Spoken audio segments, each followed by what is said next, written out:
नमस्कार, सोलापूरचा पुणेरी तडका चॅनलमध्ये तुमचं खूप खूप स्वागत. मंडळी, आंबे कुणाला आवडत नाहीत आणि आंब्यांपासून बनवलेल्या रेसिपी तर सगळ्यांच्याच फेवरेट. तर आज आपण आंब्याच्या 3 रेसिपी पाहणार आहोत. मँगो स्मूदी, मँगो लस्सी आणि पुण्याची फेमस मँगो मस्तानी. तर व्हिडिओला सुरुवात करूयात.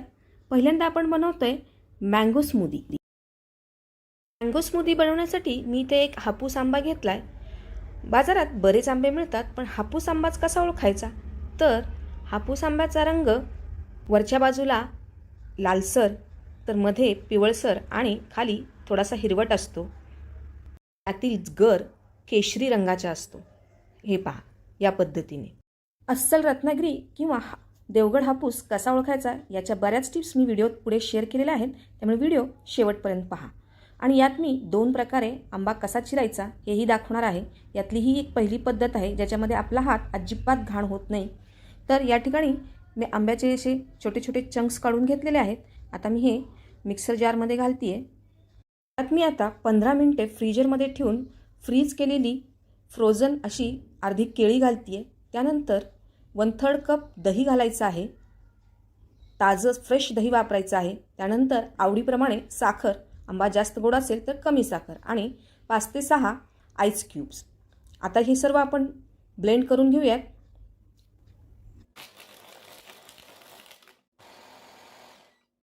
मस्त चिल्ड अशी मँगो स्मूदी तयार झालेली आहे. आता आपण सर्व करतोय. वाव, काय टेम्पटिंग कलर आला आहे पहा. हा व्हिडिओ तुम्हाला जर आवडला तर व्हिडिओला लाईक करा आणि आपल्या मित्रमैत्रिणींमध्ये जास्तीत जास्त व्हिडिओला शेअर करा.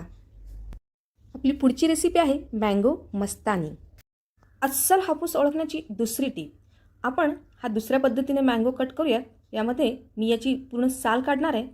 तुम्ही पाहू शकता ही जी साल आहे, ह्या जी रत्नागिरी किंवा देवगड हापूसची साल एकदम पातळ आणि सॉफ्ट असते. ह्या पद्धतीने पहा. आणि हा जो आंबा पिकतो त्यानंतर त्याची सालवर थोडे थोडे अशा सुरकुत्या दिसतात, लाईन्स दिसतात. तसं कर्नाटकी हापूस किंवा दुसऱ्या आंब्यांवर होत नाही. आणि आतला जो गर आहे तो कंप्लीट केशरी दिसतोय पहा. साल ही सॉफ्ट आणि पातळ असल्यामुळे पटकन निघत आहे. मी मगाशी सांगितल्याप्रमाणे अस्सल हापूसची साल 3 कलरमध्ये असते, तर कर्नाटकी हापूसची साल फक्त पिवळ्या रंगात असते.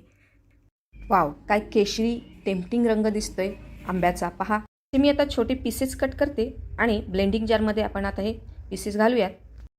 यानंतर आवडीप्रमाणे साखर घालायची आहे. 2 चमचे फ्रेश क्रीम.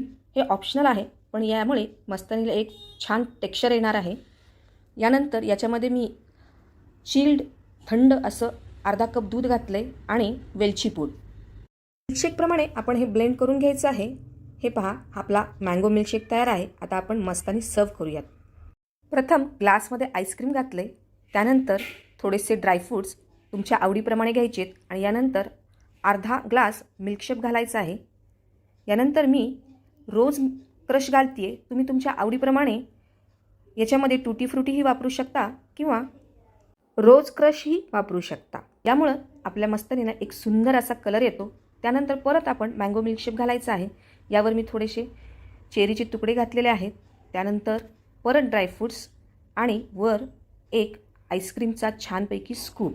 वाव, काय सुंदर असा मँगो मस्तानीला कलर आलेला आहे पहा.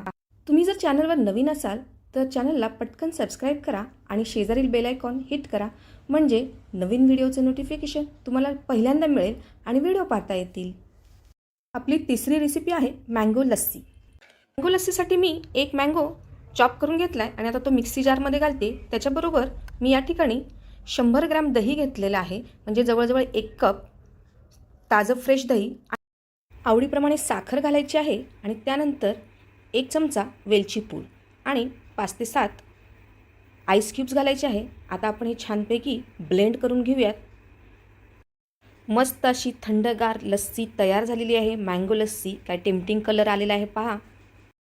तुम्हाला जर ह्या रेसिपी आवडल्या, मँगोच्या अशा थंडगार समरमध्ये मनाला चिल करणाऱ्या अशा ह्या थंडगार रेसिपी आवडल्या असतील तर माझ्या चॅनलला लाईक करा, शेअर करा, कमेंट करा आणि व्हिडिओ तुमच्या फ्रेंड सर्कलमध्ये, फॅमिली सर्कलमध्ये भरपूर शेअर करा.